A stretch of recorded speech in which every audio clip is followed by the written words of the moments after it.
Hi friends, அனைவருக்கும் வணக்கம். 3 group 4 fail. இப்ப ஜாப் வேணும். என்ன பண்ண?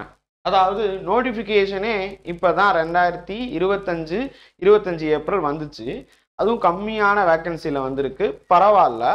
இதெல்லாம் ஒரு பரம் இருக்கட்டும்.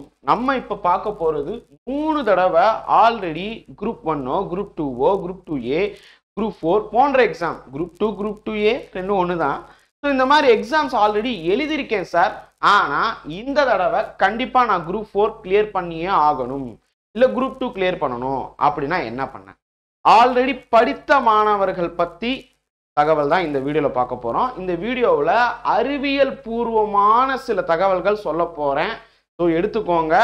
இந்த மாதிரியான இன்ஃபர்மேஷன் எல்லாம் நீங்கள் பார்க்க நினச்சா கற்பது AS யூடியூப் சேனலை சப்ஸ்கிரைப் பண்ணிக்கோங்க, லைக் பண்ணுங்கள், உங்கள் ஃப்ரெண்ட்ஸுக்கு ஷேர் பண்ணுங்கள். சரி, எப்படி கிளியர் பண்ண அப்படிங்கிறது தான் இன்னைக்கு பார்க்க போகிறோம். ஸோ ஃபர்ஸ்ட் நீங்கள் பண்ண வேண்டியதெல்லாம் இந்த TNPSC எப்படி கட்டமைக்கப்பட்டிருக்கு அப்படிங்கிறத யோசிங்க. TNPSC, UPSC மாதிரியான எக்ஸாம்ஸ் எப்பயுமே பழைய மாணவர்களுக்கு ஆதரவு கொடுக்கும் அப்படின்லாம் கிடையாது, புது மாணவர்களுக்கு தான் ஆதரவு கொடுக்கும். இதுதான் உண்மை. நியூ கம்மர்ஸுக்கு எப்படியோ அதுக்கு ஏற்ற மாதிரி தான் கொஸ்டின்ஸே எடுப்பாங்க. ஏன்னா கொஸ்டின் நீங்கள் எடுத்து பார்த்தீங்கன்னா 50% எல்லாராலையுமே அடிக்க முடியும். ஒரு டைம் ரீட் பண்ணியிருந்தாலே கொடுக்கக்கூடிய கொஸ்டின்ஸில் 200 கேள்வியில் நீங்கள் தமிழில் 50 கேள்வி தாராளமாக அடிச்சிடலாம். நீங்கள் GK, GS, அதாவது ஆப்டிடியூட் எல்லாத்தையும் சேர்த்து இந்த 100 பார்ட்டையும் வந்து பார்த்தீங்கன்னா தாராளமாக ஒரு 50 கேள்வி அடிச்சிடலாம். 100 கேள்வி தாராளமாக எல்லோராலையுமே அடிக்க முடியும். கிட்டத்தட்ட அது அவங்களுடைய அளவுகளை பார்த்து 95, 70, 80, 100, 110 இந்த ரேஞ்சுக்கு போகும். நான் குரூப் 4 வச்சு சொல்றேன். யூபிஎஸ்சிக்கும் இது பொருந்தும். யூபிஎஸ்சிலையும் பாருங்க, நீங்க வந்து சீனியர் தான் ஃபர்ஸ்ட் ஜாபுக்கு போவாங்கன்னா அப்படிலாம் இல்லை, இப்போதான் படிச்சிருப்பாங்க, அவங்களும் ரேங்கிங் எடுப்பாங்க. ஆல் இண்டியா ரேங்க் 300, 310 இதெல்லாம் பார்த்துருப்போம். ஏன் அப்படின்னு கேட்டா இந்த எக்ஸாம்ஸோடைய கட்டமைப்பே அப்படிதான் இருக்கு. அப்ப இந்த தடவை 2025 ஏப்ரல் நோட்டிபிகேஷன் வந்துச்சுல, இப்ப ஒரு பையன் அப்ளை பண்ணுவான் புதுசா. அவன் உட்காந்து ஒரு 3 மாசம், அதாவது இருக்கக்கூடிய இந்த 70 நாள் திறமையா படிப்பான். கிளியர் பண்றதுக்கு வாய்ப்புகளும் உண்டு. நான் இல்லைன்னு சொல்ல மாட்டேன், வாய்ப்பே இல்லைன்னு சொல்ல மாட்டேன், வாய்ப்புகளும் இருக்கு. ஒரு நோட்டிபிகேஷனுக்கு ஒரு 2 மாசம் முன்னாடி இருந்து படிச்சிருப்பான், மொத்தமே 4 மாசம் தான் படிச்சேன் ஆனா கிளியர் அப்படின்னு சொல்லுவாங்க. ஆனா 3 தடவை எக்ஸாம் எழுதி கிட்டத்தட்ட 3 வருஷம் பக்கத்துல ஆயிருக்குங்க, எழுதியும் பாஸ் பண்ண முடியல. இந்த தடவை பாஸ் பண்ணணும் அப்படின்னு நினைச்சீங்கன்னா இந்த வீடியோவை ஃபுல்லா பாருங்க. சில விஷயங்கள் சொல்றேன். நீங்க பண்ண வேண்டியதெல்லாம் ரிவிஷன்ல எங்கேயோ கோட்டை விட்டுருக்கீங்க. ஒரு 8 பாயிண்ட் நான் முக்கியமான பாயிண்ட் சொல்றேன், அதை மட்டும் கவனம் செலுத்துங்க போதும். சரி, ஃபர்ஸ்ட் TNPSC குரூப் 4 ரிவிஷன் ஆரம்பிக்கும் முறை என்ன? இதுதான் டாபிக்கே. ஸோ முதல்ல சிலபஸை ஃப்ரீஸ் பண்ணி வச்சுக்கோங்க. ஆல்ரெடி TNPSC கொடுத்த சிலபஸை நீங்கள் எடுத்து வச்சிருப்பீங்க, ஒரு பேப்பரில் எழுதி வச்சிருந்தீங்கன்னா அதில் இதெல்லாம் முடிச்சாச்சுன்ட்டு கொசன்னு அந்த பேப்பர், அந்த பிரிண்ட் எடுத்த பேப்பரே வந்து பார்த்தீங்கன்னா கிழிச்சு தொங்கல் விடுற மாதிரி நீங்கள் வந்து பண்ணி வச்சிருக்கணும் இது வரைக்கும். அப்படி இல்லைன்னா இந்த தடவை பண்ணுங்க. ரைட், எல்லா டாபிக்கையுமே வந்து பார்த்தீங்கன்னா சிந்துவெளி நாகரிகம் படிச்சாச்சு, முகலாயர்கள் படிச்சாச்சு, குப்தர்கள் படிச்சாச்சு, டெல்லி சுல்தான் படிக்கல.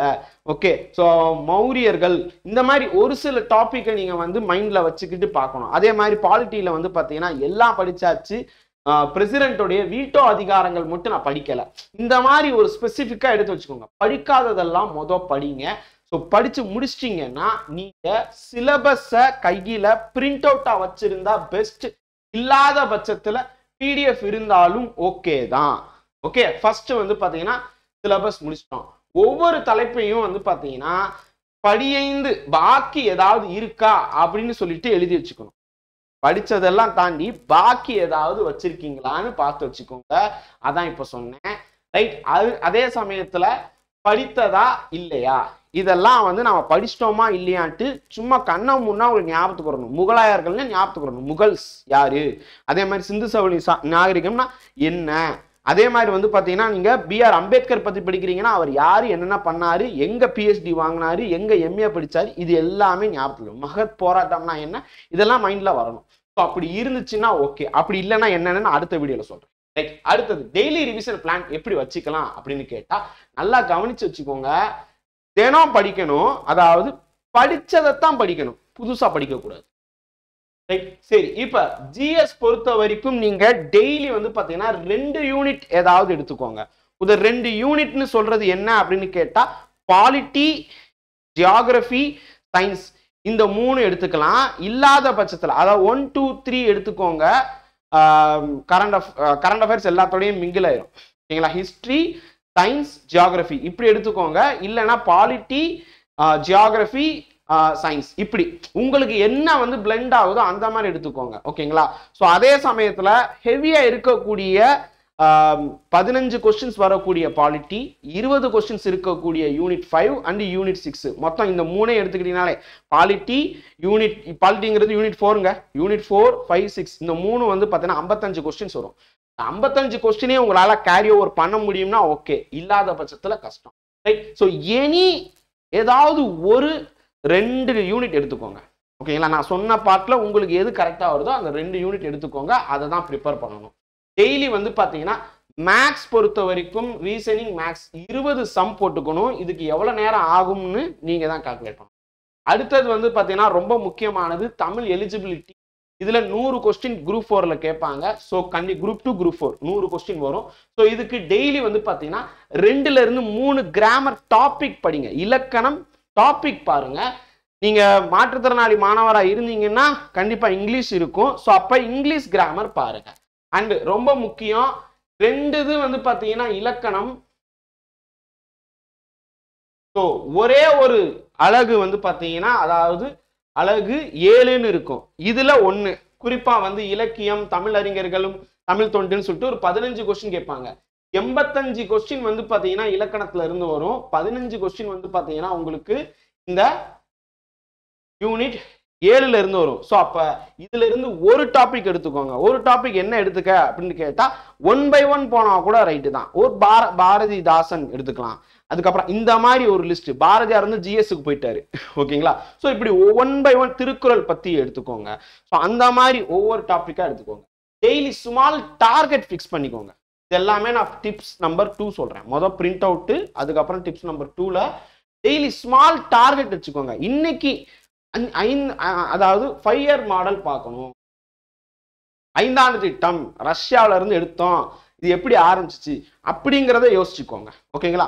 அதை ஒரு தடவை ரீரிவைஸ் பண்ணுங்க. ஓகேங்களா? ஸோ ஒவ்வொரு டாபிக் அதாவது சார் அப்ப இன்னைக்கு ஒரு நாள் வந்து பாத்தீங்கன்னா இந்த 5ஆண்டு திட்டம் மட்டும் பார்த்தா போதுமானா இல்ல. ஸ்மால் டார்கெட் ஒவ்வொன்றும். இப்ப உங்களால 3 ஸ்மால் டார்கெட் எடுத்துக்க முடியும்னா குட், நல்ல விஷயம். இல்ல ஒரு பிக் டார்கெட் எடுத்துக்கோங்க. ஒரு பெரிய டார்கெட் அதாவது இந்திய அரசியலமைப்புல கான்ஸ்டிடியூஷன் ஹிஸ்டரி பார்ட் ஃபுல்லா. அதே மாதிரி வந்து பாத்தீங்கன்னா உங்களுக்கு பிரசிடென்ட்ல இருந்து ஆரம்பிச்சு கடைசியா வந்து பாத்தீங்கன்னா எல்லா பாடிஸையும் சேர்ந்து உள்ளடக்கி இருக்கும். கிட்டத்தட்ட வந்து 12th புக் பாதி கவர் ஆயிரும். ஓகேங்களா? மத்திய அரசுனா என்ன அப்படிங்கிறது எல்லாத்தையும் படிக்கணும்னா ரைட். ஓகேங்களா? மத்திய அரசு பத்தி ஃபுல்லா யூனியன் பத்தி இருக்கும். அதை ஃபுல்லா பார்த்துக்கலாம். இல்ல ஸ்டேட் கவர்மெண்ட் பத்தி பார்க்கலாம். ஓகேங்களா? புரியுதா உங்களுக்கு? இல்ல ஜுடிஷியரி பத்தி court, high court, supreme court, அதுக்கு கீழே வந்து பார்த்தீங்கன்னா கீழமை நீதிமன்றங்கள் இது எல்லாத்தையும் உங்களால பார்க்க முடியும்னா ரைட். ஏதோ ஒரு ஸ்மால் டார்கெட் எடுத்துக்கோங்க. இல்ல ஒரு பிக் டார்கெட் எடுத்துக்கோங்க. ஸ்மால் டார்கெட் 3 இருந்தா உத்தமம். ரைட். அடுத்தது கண்டிப்பா நீங்க பண்ண வேண்டியது படிச்சுக்கிட்டே போகக்கூடாது. ரைட்டா? ஸோ ரிவிஷன்ல 2 விதம் இருக்கு. Active revision, passive revision. சும்மா புத்தகத்தை திருப்பிக்கிட்டே போறதெல்லாம் ரிவிஷன் கிடையாது. புக்ஸை திருப்பிக்கிட்டே போனீங்கன்னா இதுவும் பார்த்துட்டோம், ரைட்டு ரைட் அப்படிலாம் கிடையாது. நீங்க ரிவைஸ் பண்ணும்போது அந்த இடத்துல ஏதாவது ஒரு கேள்வி வருமானு யோசிக்கணும். உதாரணத்துக்கு வந்து பாத்தீங்கன்னா நீங்க சிந்துவெளி நாகரிகத்தையே எடுத்துக்கிட்டீங்கன்னா இந்த நாகரிக மக்கள் அவங்களுடைய எழுத்து முறை எப்படி இருந்துச்சு அப்படின்னு கேட்பாங்க. அதுக்கு ஒரு டெக்னிக், ஒரு கீவேர்டு இருக்குப்பா, போஸ்ட்ரோஃபெடான் அப்படின்னு ஒரு வார்த்தை சொல்லுவாங்க. குரூப் 1ல கேட்ட கொஸ்டின் இந்த தடவை குரூப் 4ல கேட்க வாய்ப்பு இருக்கு. அந்த வார்த்தை கீவேர்டு ஞாபகத்துல இருக்கா? கீவேர்டு ரிவைஸ் பண்ணணும். அண்ட் கொஸ்டின்ஸ் ஃப்ரேம் எப்படி இருக்குன்னு நீங்க யோசிக்கணும். ரைட். ஸோ இந்த மெத்தட் உங்க மைண்ட்ல இருந்துச்சுன்னா இப்ப நான் சொன்னதெல்லாமே ஓகே, நீங்க ஆக்டிவ் ரிவிஷன்ல இருக்கீங்க. இல்ல சும்மா நீங்க திருப்பிட்டு வந்தீங்கன்னா பாசிவ் ரிவிஷன் இந்த தடவையும் யோசிச்சுக்கோங்க. ஸோ மைண்ட் மேப் இல்லைன்னா ஃப்ளோ சார்ட் உருவாக்கிக்கோங்க. இதை நீங்க எப்படி பண்ணலாம் அப்படின்னு கேட்டா இந்திய பாலிட்டின்னு எடுத்துக்கிட்டீங்க. பிரசிடென்ட்னு இருக்கு. அவர் எப்படி வந்து குவாலிஃபிகேஷன் என்ன, எவ்வாறு எலெக்ட் ஆறாரு, அவருடைய எலக்ட்ரல் காலேஜ் என்ன, அவருடைய அதிகாரங்கள் என்ன, அவருடைய ரிமூவல் என்ன, இதெல்லாம் பார்க்கணும். இதோட சேர்த்து அவருடைய வீட்டோ அதிகாரங்கள் இதையும் பார்க்கணும். இது எல்லாமே வந்து நீங்க ஒரு மைண்ட் மேப் மாதிரி போட்டுட்டு வந்தீங்கன்னா ரைட். அதே தான் பாலிட்டிக் எப்படியோ அதே மாதிரி தான் எக்கனாமிக்ஸுக்கும் ஹிஸ்ட்ரிக்கும். நீங்க எக்கனாமிக்ஸ் எடுத்தீங்கன்னா நிதி ஆயோக், நிதி ஆயோக்கு முன்னாடி பிளானிங் கமிஷனுக்கு முன்னாடி பாம்பே திட்டம்னு ஆரம்பிச்சிருக்கும். அங்கிருந்து நீங்க பார்த்துட்டு வர்ற மாதிரி இருக்கும். ஒரு ஃப்ளோ சார்ட் இல்லைன்னா மைண்ட் மேப் கிரியேட் பண்ணி வச்சுக்கோங்க. அது உங்களுக்கு அதிகமா ரிவைஸ் பண்ண வைக்கும். ஹிஸ்டரி பொறுத்த வரைக்கும் டைம் லைன் தான், அதாவது காலக்கோடுன்னு கொடுத்துருப்பாங்க, அந்த மாதிரி போங்க. ரைட். அடுத்தது நிறைய வந்து பாத்தீங்கன்னா நீங்க ஏன் மார்க் வரல, ஏன் ஃபெயிலா போயிட்டீங்க, ஏன் போன தடவை ஜாப் வாங்கலைன்னா விஷுவலைஸ் மெமரி நீங்க பண்ணல. நீங்க எல்லாமே மொட்டை மனப்பாடம் பண்றீங்க. மொட்டை மனப்பாடம் பண்றதை விட்டுட்டு விஷுவலைஸ் மெமரி, புரிஞ்சு படிக்கிறது அப்படி சொல்லுவாங்கல்ல, அது கான்செப்சுவல் மெமரி. நான் சொல்றது நீங்கள் படித்ததை காட்சி பேழையாக ஓகேங்களா, ஒரு படம் மாதிரி விஷுவலைஸ் பண்ணிக்கோங்க. வர்றாரு, அந்த மன்னர் வர்றாரு, அக்பர் வர்றாரு, என்ன பண்ணாரு, அதே மாதிரி வந்து ஜிஸ்யா வரி வந்து யார் வந்து அபாலிஷ் பண்ணது, ஜிஸ்யா வரி அதுக்கப்புறம் போட்டது யாரு, இது யாருக்காக போடுறாங்க, இந்த மாதிரி நீங்க வந்து பாத்தீங்கன்னா அதை ஒரு பிம்பமாக, காட்சி பிம்பமாக படுத்தணும். விஷுவல் மெமரி அப்படிங்கிறது அதிகமா இருக்கணும். ரைட். அடுத்தது நிறைய பேர் கேட்கறது வந்து பாத்தீங்கன்னா இந்த விஷுவல் மெமரி ஓகே, நிறைய பேர் கேட்கறது sir previous year question paper படிக்கணும்னு சொல்றாங்களே, அது எப்படி படிக்க, எந்த வருஷத்துல இருந்து ஆரம்பிக்க? பொதுவா இப்ப 2025ன்னு சொல்லும் போது 2018ல இருந்து படிச்சீங்கன்னா பெட்டர். ஓகே. ஸோ இல்ல 2018ல இருந்து அவைலபிளா இருக்கு, எடுத்துக்கோங்க. 2019, 22 ஏன்னா 20, 21 கிடையாது. ஓகேங்களா, எக்ஸாம்ஸ் பெருசா நடக்கல. அப்ப 2019ல இருந்து எடுத்தீங்கன்னா சூப்பர். 2024ஐயும் சேர்த்துக்கோங்க. ஓகேங்களா, முடிந்தால் 2018, அதுக்கும் பின்னாடி போக வேண்டாம். 2018, 19, 22, 23, 24 இந்த 5 வருஷம் கரண்ட் அஃபேர்ஸ் பாருங்க. சாரி, 5 வருஷம் ப்ரீவியஸ் கொஸ்டின் பேப்பர் பாருங்க போதும். இது பண்ணீங்கனாலே நல்லா கவனிங்க, 5 years ப்ரீவியஸ் கொஸ்டின் பேப்பர் நீங்க பாத்தீங்கன்னா 2018ல இருந்து நீங்க பாத்தீங்கன்னா 50% ப்ரிப்பரேஷன் முடிஞ்சிருச்சு. நான் முன்னாடி சொன்னேன்னா சும்மாவே நீங்க போய் எழுதுனீங்கன்னா இந்த எக்ஸாம்ஸை 50% மார்க் எடுக்கலாம். நிறைய பேர் இதை வந்து சார் சும்மா உருட்டாதீங்க சார், என்ன சார் அப்படி சொல்லலாம் சொல்லுவீங்க. பட் நிதர்சனமான உண்மையை சொல்லிட்டு இருக்கேன். உங்க அப்பா கிட்டயோ அம்மா கிட்டயோ டிஎன்பிஎஸ்சி சம்பந்தமாக யார்கிட்ட அந்த புரிதலே இல்லாதவர்கிட்ட ஒரு டிஎன்பிஎஸ்சி எக்ஸாம் கொஸ்டின் பேப்பர் போய் கொடுங்க, ஓஎம்ஆர் கொடுங்க. அவங்களா பார்த்து ஒரு ஏபிசிடியை சேட் பண்ணட்டும், இல்ல டிக் போட்டு அந்த ஓஎம்ஆரே வேணாம், அந்த அதுலேயே டிக் போட்டு வைக்கட்டும். எவ்வளவு கொஸ்டின் கரெக்டா இருக்குன்னு பாருங்க. 200க்கு 100 பக்கத்துல இல்ல 100க்கு குறைவா அரௌண்ட் அப்படின்னு சொல்லியிருக்கேன். 100 இருக்குன்னுலாம் சொல்ல வரல. ஒரு 80, 85, 90, 100, 110 வரைக்கும் கூட போகும், அவர்களுடைய புரிதல் பொறுத்து. ஓகேங்களா. ஸோ ஆனா நல்லா படித்தவர்கள் 180 டார்கெட் பண்ணணும். 180 நீங்க தொடணும். அப்பதான் வந்து பாத்தீங்கன்னா உங்களால போஸ்டிங் வாங்க முடியும். 180 வாங்கல, முடியல. அதனாலதான் இப்ப திருப்பி நீங்க படிக்கிறீங்க. ஸோ அப்ப 50% of preparation previous year question paper சொன்னேன்னா, ஏற்கனவே சும்மாவே ஒரு 50% எல்லாருமே அடிக்கலாம். ப்ரீவியஸ் இயர் கொஸ்டின் பேப்பர் பார்த்தா ஆல்மோஸ்ட் 50 + 50 100% வந்துருமானா வராது. அந்த 50யோட இது சேரும் போது உங்களுக்கு கிட்டத்தட்ட ஒரு 70% கவர் ஆகும். ஸோ 70%ங்கிறது நல்ல ஸ்கோரை உங்களுக்கு கொடுக்கும். அண்ட் அடுத்தது நீங்க பண்ண வேண்டியது, இது நீங்க பிராக்டிஸ் பண்ணணும், மனப்பாடம் பண்ணக்கூடாது. பாஸ்ட் பேப்பரை பிராக்டிஸ் பண்ணணும்னு சொல்லியிருக்கேன், மனப்பாடம் பண்ணக்கூடாது. கொஸ்டின் 1வது கொஸ்டினுக்கு சி, 2வது அப்படி கிடையாது. ஓகேங்களா, அப்படி கிடையாது. ஸோ பிராக்டிஸ்னா ஆன்சரே இல்லாததை நீங்க ட்ரை பண்ணுங்க, படிச்சதை வச்சு நீங்க வந்து பிராக்டிஸ் பண்ணி அடிச்சு பழகணும். ஓகேங்களா. ஸோ ஏபிசிடி ஷேட் பண்ணி பழங்க. ஓஎம்ஆர் பேசிஸ்லயே எல்லாமே போங்க. ரைட்டா, ஒரு ஓஎம்ஆரை போட்டோ காப்பி ஜெராக்ஸ் எடுத்துக்கோங்க, அதன்படியே வந்து நீங்க போகணும். ரைட். அடுத்தது டெய்லி ஷார்ட் டெஸ்ட் அடிக்க ட்ரை பண்ணுங்க. என்ன சார் ஷார்ட் டெஸ்ட் அப்படின்னு கேட்டா, ஆமா டெய்லி ஒரு 3 இது நீங்க படிக்கணும். மைண்ட் மேப்ல படிக்கணும், விசுவலைஸ் பண்ணி படிக்கணும், previous year question paper practice பண்ணணும். டெய்லி 3 இது ஷார்ட் டெஸ்ட் பண்ணணும். நான் இங்க எப்படி நான் இதை வந்து வச்சிருக்கேன் அப்படின்னு கேட்டா, இந்த ஷார்ட் டெஸ்டே சயின்ஸ் 5 கேள்வி கேட்கறாங்களா, ஜியோகிராஃபி 5 கேள்வி கேட்கறாங்களா, 10 கேள்வி கேட்குறாங்களா? மொத்தமே சேர்ந்து 20 தான். ஸோ அப்போ சயின்ஸ்ல இருந்து ஒரு 10 கேள்வி நீங்களா அடிச்சு பாருங்க. ஒவ்வொரு டாபிக்ல இருந்தும் மொத்தம் டாபிக் என்னவோ அதுல இருந்து பாருங்க. ஜியாகிரபி அதே மாதிரி தான். பிசிக்கல் ஜியாகிரபில இருந்து ஆரம்பிங்க. ஹிஸ்டரி ஐவிசில இருந்து ஆரம்பிங்க. ஸோ இப்படி ஒவ்வொரு டெய்லி ஒரு 10 கொஸ்டின் 30 கொஸ்டின் டெய்லி அடிங்க. ஓகேங்களா? இதுக்கு வேணா நான் உங்களுக்கு ஹெல்ப் பண்றேன். டெய்லி ஒரு 30 கொஸ்டின் பார்க்கலாமா? நாட் ஓன்லி இந்த இது மட்டும் கிடையாது. அதாவது சயின்ஸ் ஜியாகிரபி மட்டும் இல்லை, எல்லா சப்ஜெக்ட்டுக்குமே கரண்ட் அஃபேர்ஸையும் சேர்த்து டெய்லி ஒரு 10 கொஸ்டினா ஒவ்வொரு சப்ஜெக்ட்ல இருந்து பார்க்கலாமா? நம்ம கற்பதேசத்துல ஒரு சீரீஸ் மாதிரி கொடுக்கலாமா? ஸோ கொடுக்கலாம்னா கீழே கமெண்ட் பண்ணுங்க. சார் கொடுங்கன்னு சொல்லுங்க, டெஃபினட்டா நான் கொடுக்குறேன் வீடியோவாக.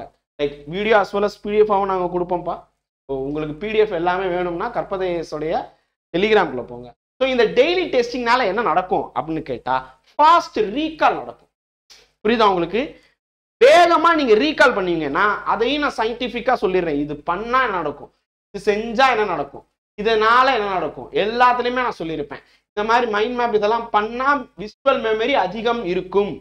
ஓகேங்களா? ஸோ அப்போ அதிகம் இருக்கும் போது உங்களுக்கு ஈஸியா ஞாபகத்துல வரும். அடுத்தது மார்க் டெஸ்ட். நல்லா கவனிங்க. அப்போ இது வரைக்கும் நீங்க மார்க் டெஸ்ட் பத்தி பேசலையானா இல்ல.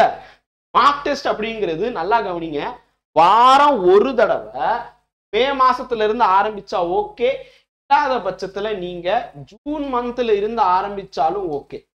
ரைட்டா? ஸோ நம்ம மே 20ஆம் தேதியில இருந்தே ஆரம்பிச்சிருவோம் மார்க் டெஸ்ட்டை கற்பதேசத்துல இருந்து. ஸோ அப்போ மார்க் டெஸ்ட் அப்படிங்கிறது வாரத்துக்கு ஒரு ஃபுல் டெஸ்ட். அப்படியே டிஎன்பிஎஸ்சி மாடல் எப்படி இருக்குமோ அதே மாதிரி கரண்டா ஒரு டெஸ்ட். ஓகே, வாரத்துக்கு ஒரு டெஸ்ட் எழுதுங்க. ஸோ இது வாரத்துக்கு. அடுத்தது செக்ஷனல் டெஸ்ட்னு ஒன்று சொல்லுவோம். இது என்னன்னு கேட்டா பாலிட்டி எக்கனாமிக்ஸ், அதாவது அந்த ஒரு குறிப்பிட்ட சப்ஜெக்ட் மட்டும், சயின்ஸ் மட்டும். சயின்ஸும் ஜியாகிரபியும் நான் இங்க நான் சேர்க்கல. ஏன்னா 5 கேள்விங்கிறதுனால நான் செக்ஷனுக்குள்ள அதுக்குள்ள நான் சேர்க்கல. ரைட்டா? ஸோ பாலிட்டி பார்த்தீங்கன்னா 15 கொஸ்டின். எக்கனாமிக்ஸோட தமிழ்நாடுடைய நிர்வாகம் அட்மினிஸ்ட்ரேஷனும் வருது, இது 20 கேள்வி. இதனை தொடர்ந்து பார்த்தீங்கன்னா தமிழக வரலாறு இருக்கும், அது ஒரு 20 கேள்வி. அதாவது யூனிட் 4, யூனிட் 5, யூனிட் 6. இது பார்த்தீங்கன்னா மாசம் 2 தடவை நீங்க எழுதுற மாதிரி ட்ரை பண்ணணும். எல்லாமே 100 கேள்வி இருக்கணும். ஃபுல் மார்க் டெஸ்ட் 200 கேள்வி இருக்கணும். செக்ஷனல் டெஸ்ட் 100 கேள்வி இருக்கணும். ரைட்? இது 100 கேள்வி, இது 100 கேள்வி. யூனிட் 6 அதுவும் ஒரு 100 கேள்வி. இந்த மாதிரி பண்ணணும். இப்படி பண்ணா என்ன ஆகும்னா உங்களுடைய மார்க் டெஸ்ட் உங்களை இன்னும் ஷார்ப்பனா மாத்தும், நேரத்தை இன்னும் வேகப்படுத்தும். நீங்க ஆன்சர் அடிக்கிற வேகம், பார்த்த உடனே ஆன்சர் வர்றதுக்கு இந்த மார்க் டெஸ்ட் உங்களுக்கு ஹெல்ப் பண்ணும். அடுத்தது ரொம்ப முக்கியமானது, கடைசி 30 நாள் என்ன பண்ணணும்? எக்ஸாம் ஜூலை 12, ஜூலை 13 இல்ல, ஜூலை 12. ஜூன் 10ஆம் தேதியில இருந்து இல்லைன்னா அட்லீஸ்ட் ஜூன் 15, ஜூன் 20ஆம் தேதியில இருந்தாவது நீங்க ஃபுல் ரேபிட் ரிவிஷன் பண்ணியே ஆகணும். எல்லா சிலபஸையுமே பாத்தீங்கன்னா 2 செக்ஷன்ஸா பிரிச்சு வச்சுக்கோங்க. ஸோ தமிழ் ஜிஎஸ் இல்லைன்னா 3 செக்ஷன், தமிழ் ஜிஎஸ் மேக்ஸ். மேக்ஸ்ல நீங்க நிறைய பிராக்டிஸ் பண்ணிட்டே இருக்கணும், போட்டு போட்டு பார்க்கணும். மேக்ஸை ஒரு சம் பாக்குறீங்க, கான்செப்ட் புரிஞ்சிருச்சு, அதே மெத்தட்ல இன்னொரு சம், அதே மெத்தட்ல வேற சம். இந்த மாதிரி நீங்க ஒவ்வொரு டாபிக்லயும் சிம்பிள் இன்ட்ரெஸ்டா ஒரு 6 மாடல், 8, 12 மாடல் எல்லாத்தையும் நீங்க பார்க்கணும். காமன் இன்ட்ரெஸ்ட் அதே மாதிரி. ஸோ இப்படி நீங்க ரேபிட் ரிவிஷன் பண்ணணும். ஃபுல் மார்க் டெஸ்ட் பிராக்டிஸ் கண்டிப்பாக வேணும். இதெல்லாம் பண்ணீங்கன்னா சில மிஸ்டேக்ஸ் வரும். அந்த மிஸ்டேக்ஸ் எல்லாத்தையும் ஒரு தனி நோட் போட்டு வச்சுக்கோங்க. தனி நோட்ல இல்ல டைரி மெயின்டைன் பண்ணுங்க. அதுல உங்களுடைய மிஸ்டேக்ஸை எழுதி வச்சுக்கோங்க. இந்த மிஸ்டேக் இது நான் தப்பு பண்ணியிருக்கேன் அப்படின்னு சொல்லிட்டு நோட் பண்ணி வச்சுக்கோங்க. மிஸ்டேக் நோட் புக் அப்படின்னு சொல்லிட்டு ஒன்று வைங்க. அதைத்தான் நான் இங்க மீன் பண்ணியிருக்கேன். அதுல இருந்து எப்படி தப்பிச்சு வர்றது, மிஸ்டேக்ஸை எப்படி சரி பண்றதுன்னு கத்துக்கோங்க. இதெல்லாம் நான் சொன்ன இந்த 7 டிப்ஸையுமே நீங்க ஃபாலோ பண்ணீங்க, இந்த தடவை வர்ற குரூப் 4 கட்டாயம் நீங்க ஃபெயிலா போகும். உங்க கையில நிச்சயம் கவர்மெண்ட் ஜாப் இருக்கும். கவர்மெண்ட் ஜாபுக்காக நம்ம என்னென்னமோ செய்யறோம், இதை ஏன் செய்யக்கூடாது? யோசிங்க. இந்த வீடியோ உங்களுக்கு பிடிச்சிருச்சுன்னா லைக் பண்ணுங்க, சப்ஸ்கிரைப் பண்ணுங்க, மற்றவங்களுக்கு ஷேர் பண்ணுங்க. உங்களுடைய கருத்துக்களையும் கீழே பதிவு பண்ணுங்க. நான் சில கொஸ்டின்ஸும் நடுவில் கேட்டேன், அதையும் நீங்க கீழே கமெண்ட் பண்ணுங்க. Thank you so much.